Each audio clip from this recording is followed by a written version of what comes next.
ये है एंटमैन की हिंदी एक्सप्लेनेशन और आप देख रहे हैं बिंज वॉच्ड।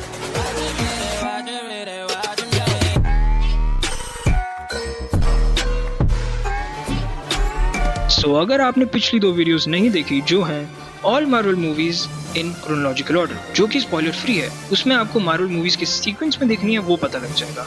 और दूसरी video all Marvel movies explained इन हिंदी, जिसमें आपको अभी तक की आई सभी मार्वल मूवीज की कंप्लीट स्टोरी पता लग जाएगी। लिंक आई बटन और डिस्क्रिप्शन में मिल जाएगा। ये मूवी शुरू होती है 1989 में। शील्ड के हेडक्वार्टर्स में हैंक पाइम नाम के एक साइंटिस्ट रिजाइन कर देते हैं क्योंकि उनकी इन्वेंट करी हुई श्रिंकिंग टेक्नोलॉजी पर वहाँ के बाकी साइंटिस्ट भी हक जमाना चाहते थे। इस टेक्नोलॉजी से कोई भी इंसान काफ़ी बड़ा या छोटा हो सकता है, और वो ये भी जानते थे कि अगर ये टेक किसी गलत हाथ में लग गई तो उसका इस्तेमाल काफ़ी बुरी चीज़ों में भी किया जा सकता है। फिर सीन शिफ्ट होता है प्रेजेंट डे पर, जहां हमें हैंक पाइम की बेटी होप वैन डाइन दिखाई जाती है, जो अपने कलीग डेरेन क्रॉस के साथ शील्ड की एक फैकल्टी में काम करती है। वैसे तो वो अपने पिता के पास ही रहती थी, लेकिन डेरेन का भरोसा जीतने के लिए वो अपने पिता को ही अपनी कंपनी से निकाल देती है। वहाँ डेरेन और होप एक येलो सूट बनाते हैं जो ऑलमोस्ट एंटमैन सूट जैसा ही होता है, और ये लोग इस ब्लैक मार्केट में बेचना चाहते थे और पैसा कमाना चाहते थे। वहीं दूसरी तरफ आते हैं मूवी के हीरो यानी एंटमैन, जो अभी सिर्फ एक चोर हैं और जो अभी अभी अपनी सज़ा काट कर जेल से निकल रहे हैं। अपनी ज़िंदगी की नई शुरुआत करने वो अपने बेस्ट फ्रेंड लुइस और अपनी बेटी कैसी से मिलने जाते हैं।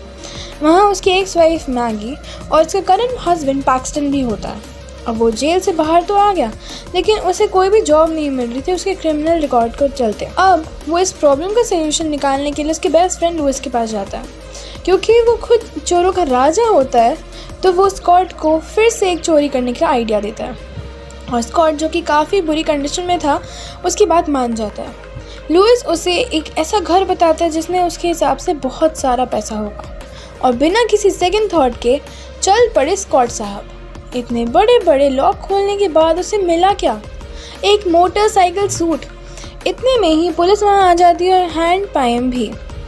फिर वो उसे बताते हैं कि ये सब ट्रैप था, ये जानने के लिए कि स्कॉट सूट लेने के लिए वर्दी है या नहीं। फिर हैंक वहाँ से चले जाते हैं, लेकिन कुछ चींटियों द्वारा स्कॉट के पास एंटमैन सूट पहुँचा देते हैं। स्कॉट वो सूट पहनकर वहाँ से निकल जाता है और सीधा जाता है हैंक पाइम के पास, जो उसे डेरेन से वो सूट चुराने के लिए एक मिशन पर भेजते हैं। जैसे कि हम जानते हैं कि वो दोनों तरफ खेल रही है, एक तरफ अपने पिता के साथ रहकर और दूसरी तरफ डेरेन के लिए काम कर। अब आगे वो स्कॉट को डेरेन से लड़ने के लिए ट्रेनिंग भी देती है, साथ ही साथ अपने पिता से मिलती भी रहती है। एक बार वो अपने पिता से अपनी माँ के बारे में पूछती है, और हैंक बताते हैं कि काफ़ी साल पहले उसकी माँ, जो कि वास्प के नाम से जानी जाती थी, वो एक मिशन के दौरान अपना साइज़ इतना छोटा कर लेती हैं कि वो क्वांटम रियल्म में एंटर हो जाती हैं। तब स्कॉट लैंग भी वहाँ आ जाता है, और पाइम उसे भी काफ़ी सतर्क रहने के लिए बोलता है। वो उससे समझाते हैं कि अगर एक बार इस रियल्म में चले गए तो ना दिन ना रात ना कहीं समय का पता चलता है, और वापस आना नामुमकिन है। अगले दिन स्कॉट एवेंजर्स हेडक्वार्टर से कुछ इंपॉर्टेंट डिवाइस लेने जाता है। वहाँ उसका सामना होता है फैल्कन यानी सैम विल्सन से। वहीं दूसरी तरफ डेरेन अपनी कोशिशों के बाद अपने सूट में कामयाबी पा ही लेता है और इसे बेचने के लिए एक एग्जीबिशन अनाउंस कर देता है। लेकिन उसी के दौरान स्कॉट अपनी पूरी टीम लेकर वहाँ आ जाता है और उनके सारे सिस्टम को माल फंक्शन करते हुए जाता है येलो सूट को चोरी करने। एंटमैन उस सूट को चोरी करने पहुंचता ही है कि तभी वहीं डेरेन आ जाता है, जो घात लगाए बैठा था क्योंकि वो जानता था पाइम कुछ ना कुछ तो करेगा। फिर क्योंकि स्कॉट अपना साइज चेंज कर सकता था, इसलिए वो डेरेन से लड़ता तो है, पर इतने में ही वहाँ कुछ हाइड्रा के एजेंट्स आ जाते हैं और वो सूट के फॉर्मूला को चुरा कर निकलने लगते हैं। और क्योंकि स्कॉट वहाँ सूट चोरी करने आया था, उसने पहले से काफ़ी सारे बॉम्ब लगाए होते हैं बिल्डिंग में, इसलिए वो होप और पाइम को बचा कर वहाँ से निकलता है। अब डेरेन अपने येलो सूट पहनकर निकल रहा होता है, पर जब स्कॉट उसके रास्ते में आता है, स्कॉट ने अपने सूट के साथ काफ़ी प्रैक्टिस करी थी, इसलिए डेरेन स्कॉट को डायरेक्टली हराने की बजाय वो पहुंच जाता है स्कॉट की बेटी कैसी के पास और इससे अपने कब्जे में कर लेता है। फिर स्कॉट भी वहाँ आ जाता है और अपनी बेटी को चोट ना पहुँचाने के लिए वो इतना छोटा हो जाता है कि वो डेरेन के सूट के अंदर चले जाता है, सब तहस नहस कर देता है, जिसकी वजह से येलो सूट खुद काफ़ी छोटा हो जाता है, और इसी की वजह से स्कॉट लैंग चले जाता है क्वांटम रियल्म में। पर उसे तभी डॉक्टर पाइम की एक बात याद आती है कि उसके सूट में एक कैप्सूल फिट है और उसको कभी यूज़ नहीं करना है।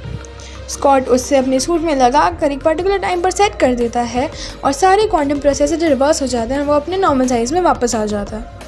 और पुलिस ऑफिसर स्कॉट को कहता है कि उसे अब पुलिस स्टेशन आने की कोई ज़रूरत नहीं है, वो अपनी बेटी के साथ आराम से ज़िंदगी गुजार सकता है। मूवी के पोस्ट क्रेडिट सीन में हम देखते हैं कि हैंक पाइम इसको एक अजूबा कंसिडर करता है और उसके अंदर एक फिर उम्मीद जाग जाती है कि अगर स्कॉट लैंग क्वांटम रेल्म से वापस आ सकता है तो उसकी वाइफ क्यों नहीं। तभी वो अपनी बेटी को वॉस्प का सूट दिखाता है और मूवी यहीं ख़त्म हो जाती है। पर ये वीडियो नहीं, क्योंकि अब मैं आपसे कहूँगी please like, subscribe and share. And with that said, signing off, keep watching, binge watched.